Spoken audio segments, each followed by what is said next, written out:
it's really neat to see some of the different environments. But for sure, our favorite place to play so far has been Lincoln. So we're hoping to have a chance to do that again. Always a great answer when you can end and saying, yeah, our favorite place to be on the road is Memorial Stadium. Not a bad way to finish it, right? No, not too bad at all.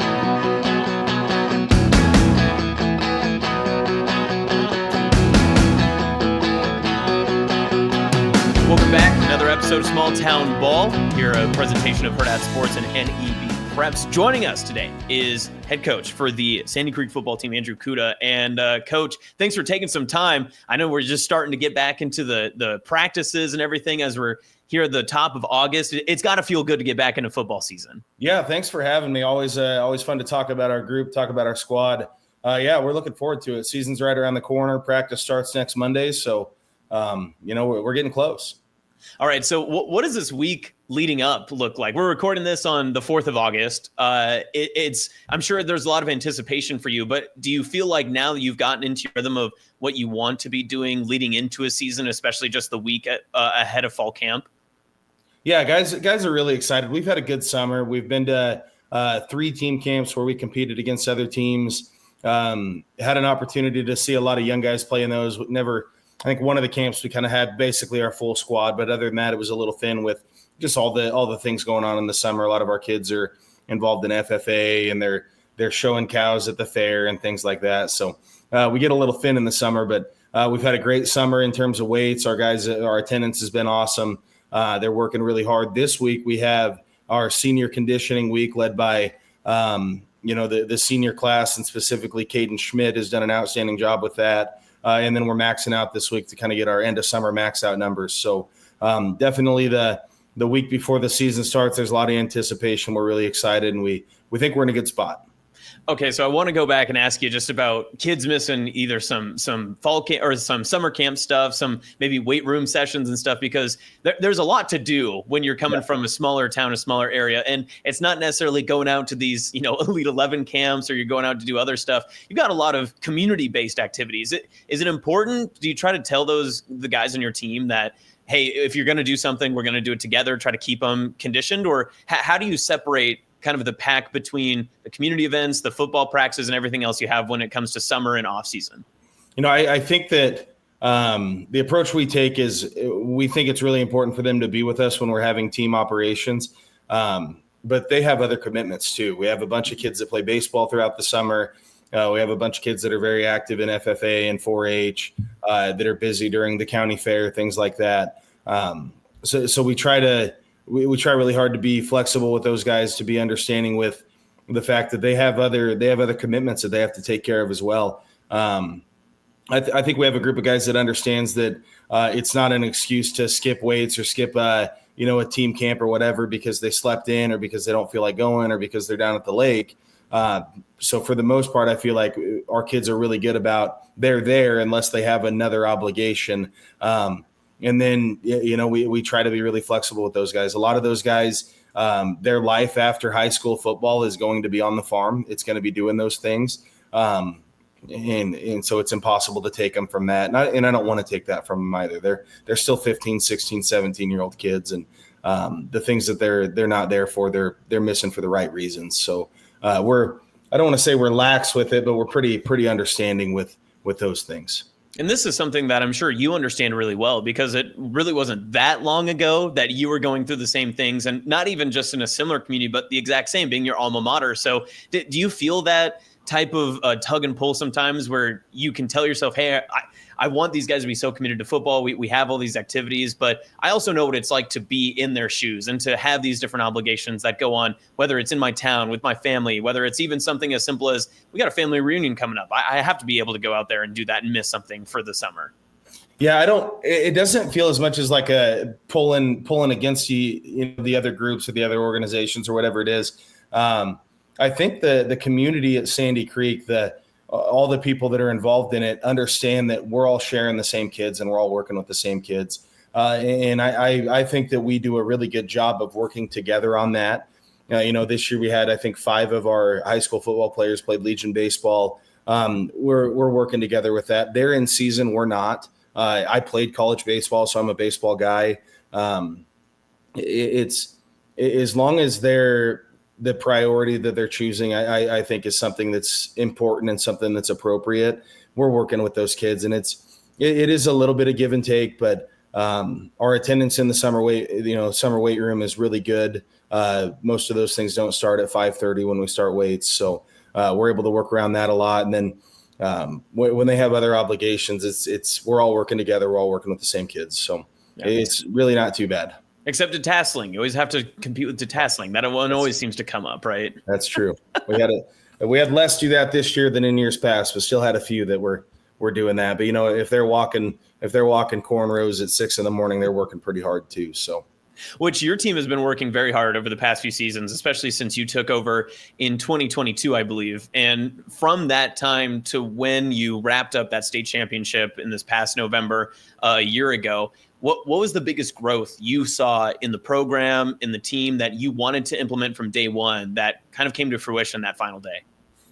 Yeah, that's an interesting question. I think culturally we were in a really good spot. I think we had great leadership under Jack Shadley. He was the head coach before I took over. I was an assistant for him for 3 years. Between him and Cole Wiseman, a guy that coached for us for the last 7 years, and then he parted ways with us this year. They did an outstanding job that first year that they came in of really building expectations and building a culture. And I think it just took 4 years to get there. I think we've been very fortunate to have some very good athletes. We have some really, really supportive families that are really all in on what we're doing, and we get a ton of support from the homes. I think the biggest difference from the start of year one until, the end of year three was going from our guys being bought into what we're trying to do to being all into it. We had a bunch of kids last year that were just all in on what we were trying to do, what we were trying to accomplish. It was the number one priority for all of them, and they didn't take a day off. And really from the semifinal game that we lost against Stanton in 2023 until last year's championship game, it felt like they were dialed in for, that entire calendar year. There were no days off for those guys. They were all in on it. And I think that's probably the biggest difference.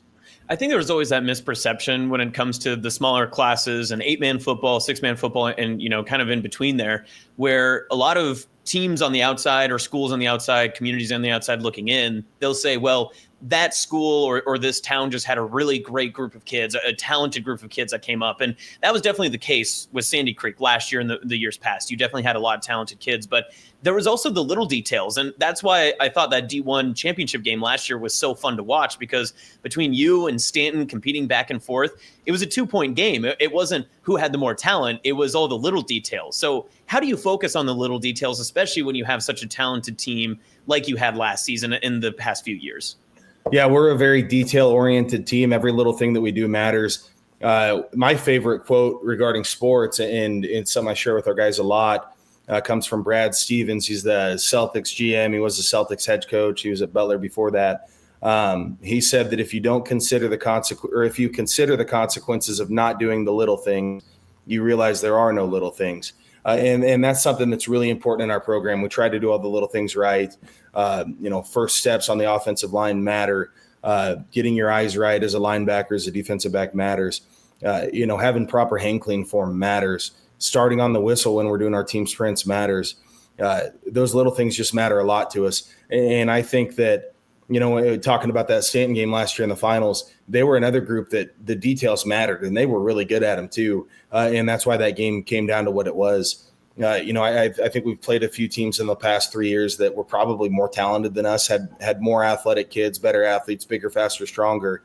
And when you're seeing two teams that I think are really, really sound and really well-rounded and have a lot of ability, it does come down to the details. And that's something that we emphasize really hard, and something our kids give me a hard time about once in a while, that I'm too detail-oriented, but I think it's what it's going to take for us to be successful in the long term. So we're big on the details down here for sure. Is there such a thing as being too into the details? I don't know if that's a problem. I mean, maybe for a significant other or something, you could annoy them, but if nothing else, I don't think it's that big of a problem. No, for me, it's not. Our guys get annoyed with me when I demand perfection out of them and all the little things that we're doing, whether it's just a drill or whatever it is. But they understand how important it is too, and they do a really good job of staying locked in on them. So.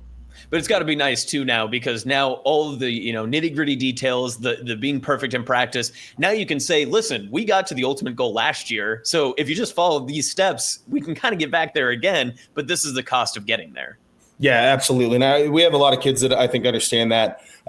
We graduated 8 seniors last year, and they were tremendous leaders and a lot of really tremendous athletes and a bunch of just really great kids. But even though we lost that group, we have a lot of guys back that contributed in big ways last year. We have a lot of guys back that played a lot of meaningful snaps.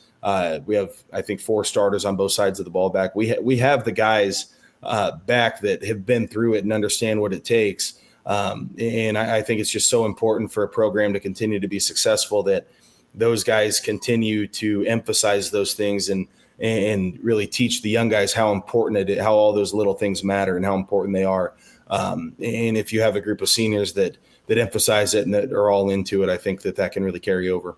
So, of course, last year, a lot of fans across the state were able to tune into the D1 game. They saw Ethan Shaw running roughshod just all over the place. And I'm sure you saw that many times over his tenure. How many times did you just say, hey, why don't you just run right, run left, or you figure it out and tell us what to do? Were there any of just the, hey, Ethan, go figure it out type of plays? He had a lot of freedom in our offense. So our offensive philosophy, I want to keep it really simple for 7 guys and really difficult for 1 guy. So everything we do offensively, we try to keep as simplistic as we can for 7 guys that aren't the quarterback, whoever they are, and then really difficult for the quarterback. We want him to make a lot of decisions. We want him to have a voice. We want him to be able to change plays at the line of scrimmage. He has the ability to do a lot of those things, and he did a lot of them. Last year in the championship game specifically, I think there were 2 of the touchdowns were his calls. He made a check at the line of scrimmage and decided to change the play. I know one of the 2-point conversions we had, and it was the one that put us at 44, which ended up being our final score. That was a play we'd never ran before. And he came over and said that, the outside linebacker's doing this. I think we can beat him with this. And I said, let's try it. Let's go do it. He had a tremendous understanding of the game, had a tremendous understanding of our offense. Him and I were on the same page a lot of the time with what we were trying to do.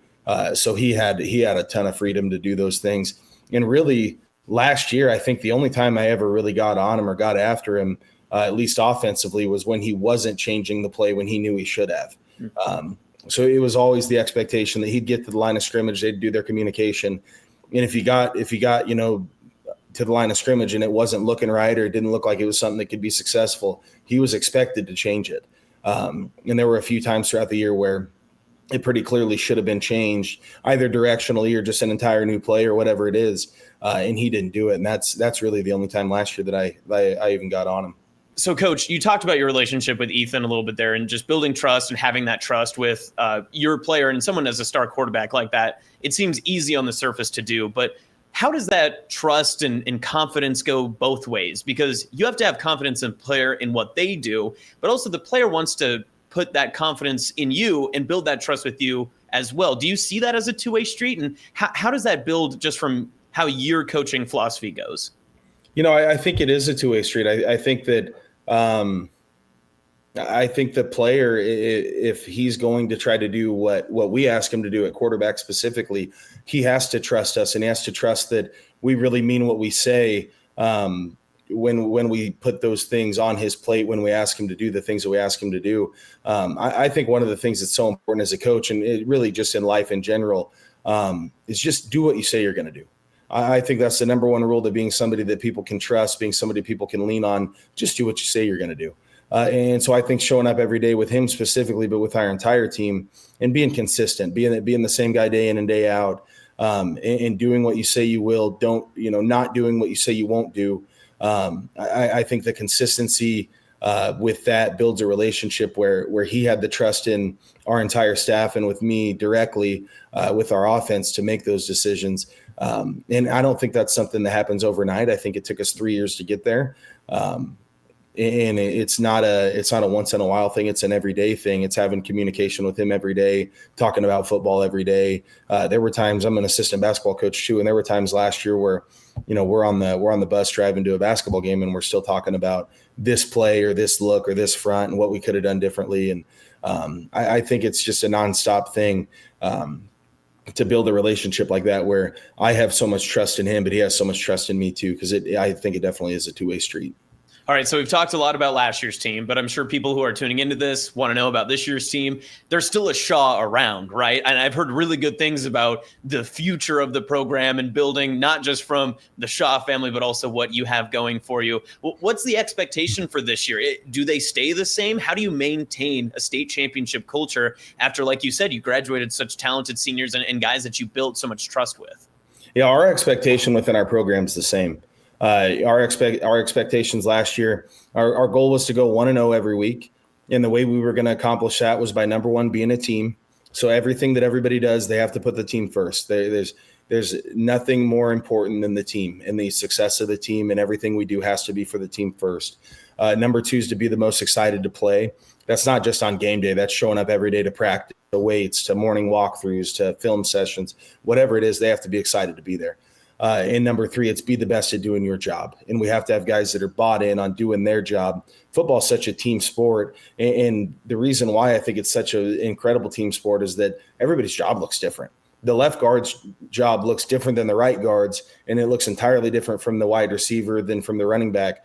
Everybody has to do their job. And not everybody's going to get the same amount of credit. Not everybody's going to get their name in the newspaper. Not everybody's going to be the Class D1 player of the year that Ethan was last year. But everybody has to do their job. And if we have guys that are all into that, we can be successful and we can compete to go 1-0 each week. And that doesn't change. I think our guys this year are just as hungry as they were last year, but in a different way. I think last year they were hungry because we came up short.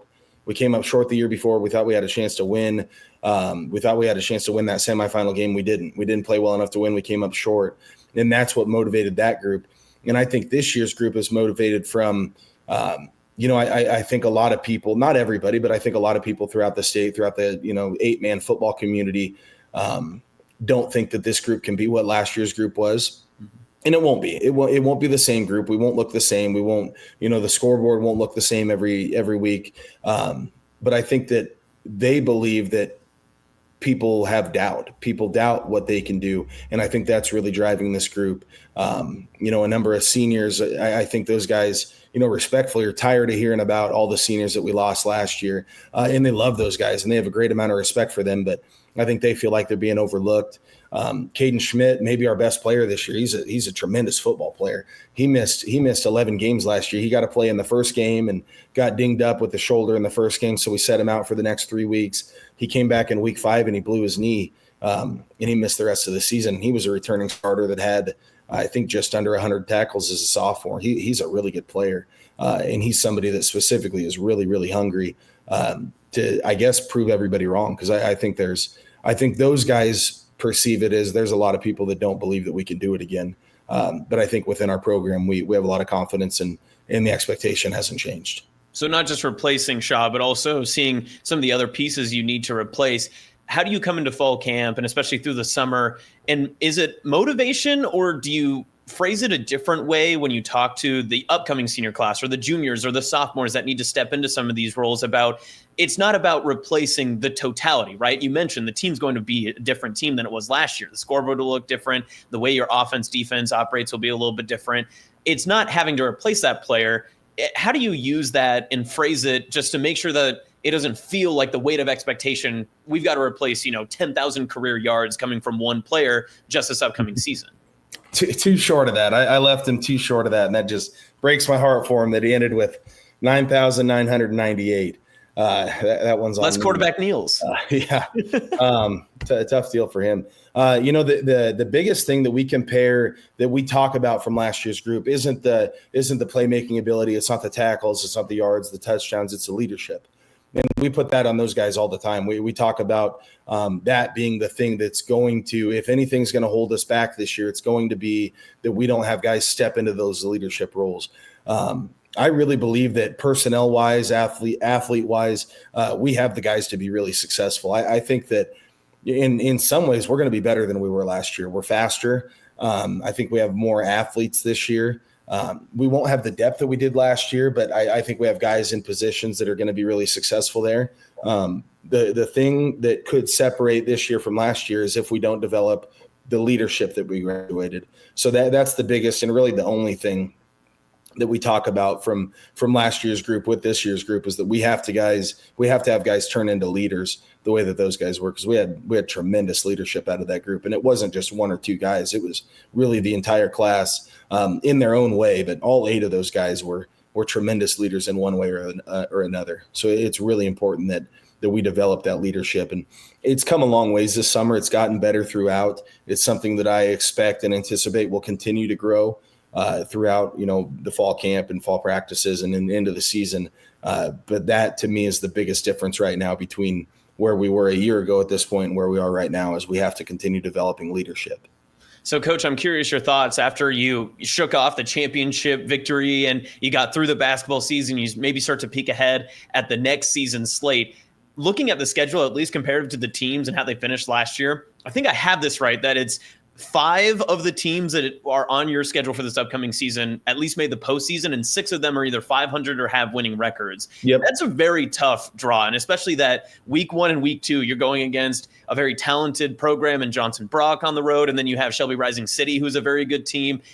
You're going to be tested early. I mean, that has to be motivation just from the coach's standpoint itself, that we're going to know what our team looks like very early on in the season. Yeah, I think that's exactly right. We do play a very difficult schedule. Last year's schedule is very difficult as well. We play a lot of really quality teams, teams that are really well coached too. We have a schedule full of guys that we know that when we play them, they're going to be ready to play and they're going to be disciplined. They're going to do what they're being asked to do, and we're really looking forward to it. We think like you said, it'll be a great opportunity for us to have a really good idea of where we are. The dangerous part about that with our group, because we have guys to replace, and not necessarily guys to replace, but positions to replace, new starters, things like that. We're not going to look in week 1 like we're going to look in week 8. We're not going to look in week 3 like we're going to look in week 8. But we have to continue to build. But it is a great opportunity for us to see where we are early in the season. Johnson Brock's going to be really tough week 1. They're really well coached. They have a lot of guys back, a lot of returners. They're into the second year of a new system under their, last year they had a new head coach, and he did some different things than what they'd done in the past. So it was all new for those guys last year when we saw them. And throughout the year, they got a lot better. They looked a lot different in week 8, week 9 than they did in week 1 last year.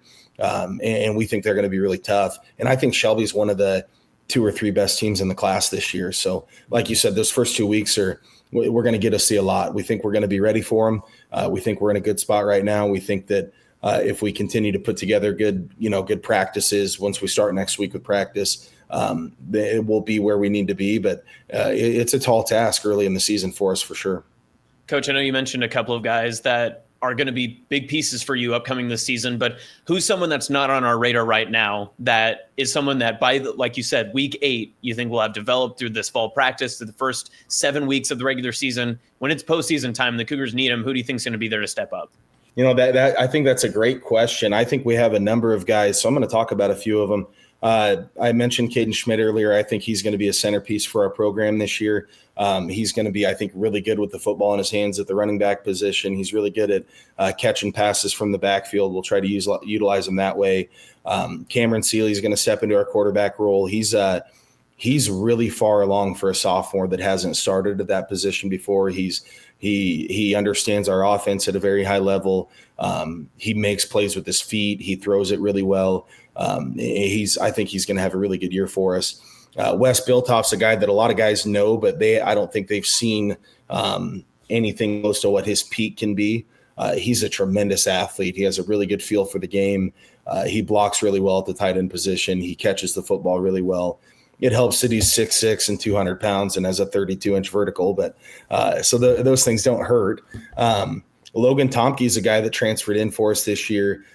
He was at Columbus Lakeview previously. His uncle came down. He's our new head basketball coach. He decided to follow him down, and I think he's going to be a big piece for us. He's another really athletic kid that's going to help us on both sides of the ball. Josh Spray's a guy that plays offensive and defensive line. He was a rotational defensive lineman for us last year and actually had to step in the championship game for a couple of drives while Hudson Devlin was out.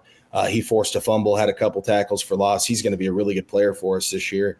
And Christian Shaw, I think, is a tremendous player in the trenches. He was a tremendous player in the trenches. He was a tremendous player in the trenches. He was a tremendous player in the trenches. He was a tremendous player in the trenches. He was a tremendous player in the trenches. He was a tremendous player in the trenches. He was a tremendous player in the trenches. And Christian Shaw, I think, is a tremendous player in the trenches. He started as an offensive lineman for us last year. I think he was our best offensive lineman last year, and he's only gotten better. And defensively, I think he's going to be really good too. So I think we have a number of pieces that their roles will have changed from last year to this year, but I think they're going to shine in them, and I think they're going to be really solid. I want to ask you a little bit about just the community and playing for all of that Sandy Creek area too, because it's based in Fairfield, right? I mean, that's like where, if you look on Max Preps and you look up where the school is, it would tell you that that's where it is, but it seems so much bigger than that. And especially when I'm good friends with Trey Redfield, who was at NTV prior, and seeing all of his post-game tweets and videos of him doing his, live look-ins while the team's celebrating behind you. It just looks like such a fun atmosphere to be around, not only just with the towns and the community, the school, but also just the community you built within the program. Was that always a priority for you when you took over, that we're going to extend this family outside of just the walls of the locker room and make sure that everyone is having as much fun as we are on the football field? I think that's one of those things that happened organically with with the change date, man. There was not a lot of pushback, but there was a lot of hesitancy with moving to 8-man 3 years ago. It's a game that our district has never played before. It was, I graduated from Sandy Creek in 2013, and we were class C1 at the time. So there's been a lot of changes the last 10 or 12 years. But I really think it's something that's happened organically. The kids are really excited about it. Like I said, we have tremendous family support, really all throughout. Probably the coolest thing that I can say about my job is, as a head coach for the last 3 years, I've really had no parent issues. There's really just been no problems. And I think that says a lot more about the families that we have than it does about me or the job that I'm doing. I think we just have tremendous families that are incredibly supportive and that are all in for what we're trying to do. We're located, technically we have a Fairfield address, but we're out on Highway 14. We're 3 miles east of Fairfield. Our school comprises 5 different towns in the community that all go to Sandy Creek. And it's a really neat way to bring those communities together, because not that there's separation between, Edgar and Fairfield and Glenville, but just being 10 to 15 to 20 miles apart. Those communities aren't always together all the time. And it seems like on Friday nights they are. And that's a really fun, I think, side effect of what we've been able to do the last few years, is to really bring it together. And the excitement's been unreal. The support's been unreal. Our stands are as full as they've ever been. And we're obviously a smaller school than we used to be. So it's been really cool to see. So I want to ask you, before we let you go, just about the expectations for this year. Obviously, you don't want to put a win total on it. You're coming off a state championship. So the standard is the standard, right? To Mike Tomlin it a little bit. Yeah. But at the end of the day, what do you hope to either learn or see from this team that you could deem successful? If you're sitting here the week before fall practices starts, what do you hope to see from this team whenever that final game comes? I want to see throughout the year, I want to see our leadership develop. I want to see guys step up in key roles and in key situations that they haven't been asked to do before, because we're going to have a lot of that in order to be successful this year. Is just to guys step into roles that they're capable of doing. One of our emphases as coach is to not ask guys to do anything they're not capable of doing. I think that's really important as a coach to not do that. So anything we're going to ask our guys to do, we're going to ask them to do things they're capable of, but they need to step up and do it. I want to see them compete through some adversity. That we're going to have more adversity this year than we did last year. We just have to. Last year went as well as it could have. Every loose ball bounced our way. Every ball that hit the turf seemed to end up in our hands, and it just seemed like 13 straight weeks, everything going our way. It's not going to be that way this year. But at the end of the day, I expect us to compete for 13 weeks. Our goal is to go 1-0 each week, and we want to try to do that 13 times. And whether we have the fortune and the health and the success to do that this year or not, that's the goal. And I think we'll have, if things go well, if things go our way and we can stay healthy, we're going to have an opportunity to do that. There's some really tremendous teams around the state, and I don't want to discredit anybody else. Dundee County, Stratton, Crofton, Shelby, just to name a few, are really good teams. And those are teams that are going to have an opportunity to do something big this fall. But our goal, our program is to go 1-0 each week for as many weeks as we can play. All right, Coach. So I know I said last question, but I have one more just to make sure that we're tying this all up. So you mentioned that when you were there, C1 dropped down now to D1, and it opens up a little bit more experience to be able to see quite a different area of the state, right? The C1 travel is obviously a little bit different than what the 8-man travel and fields would look like. Do you have a favorite road environment that you've been to so far, or a favorite road trip? So it could be either the easiest, maybe it's the scenery, maybe it's just the stadium itself, or anything in between. Even a concession stand, whatever you prefer. Is there one that stands out the most to you? That's a great question. I think as a fan, one of my favorite atmospheres that I saw was week 0, our first year going into 8-man, so 2022. We went to watch Riverside play Summerland, and those were 2 really competitive teams at the time. Obviously, both had great years last year as well. But we went to, it was at Riverside, and I believe they were playing in Cedar Rapids, and it was at the fairgrounds. And It was so cool to see, they're playing on the outfield of a baseball field, and there's the fairgrounds, and they have the football field fenced off, and everybody just had their pickups pulled up with the tailgates dropped, and they were all just watching the game from their tailgates all the way around the field. That was a really neat atmosphere to see. Playing wise, we love playing at home. We love the support we get. We love the atmosphere. But on the road, I thought Cross County 2 years ago they did a tremendous job of, just the football atmosphere in general. There was a ton of people there. It was the PAs and everything. They did a great job there 2 years ago. EMF, regardless of whether it's in Milligan or whether it's in Friend, that's a really neat, fun place to go. That was one that I had more fun last year playing at Friend and beating them than I did 3 years ago going to Milligan and getting beat. But Milligan's a really neat place to play too, even though we weren't very successful there. So there's a lot of neat places. A lot of them look different than Sandy Creek. A lot of them, that we're really fortunate to have a big grandstand and have the video board and have everything that we have. But it's really neat to see some of the different environments. But for sure, our favorite place to play so far has been Lincoln. So we're hoping to have a chance to do that again. Always a great answer when you can end and saying, yeah, our favorite place to be on the road is Memorial Stadium. Not a bad way to finish it, right? No, not too bad at all. All right, Coach. Well, something tells me we'll probably be checking in on Sandy Creek a couple of times this season, but we appreciate your time previewing your team, getting us a little bit more insight on everything that goes on with your program, and we appreciate it. So hopefully we get to chat with you down the road. Absolutely. Thanks, man. Appreciate it. All right, that was Andrew Kuta, the Sandy Creek football head coach here for Hurrdat Sports NEB Prep Small Town Ball. If you're looking for more, you can give us a follow on all the social media platforms, and always be checking out more, of course, on anywhere you get your podcasts.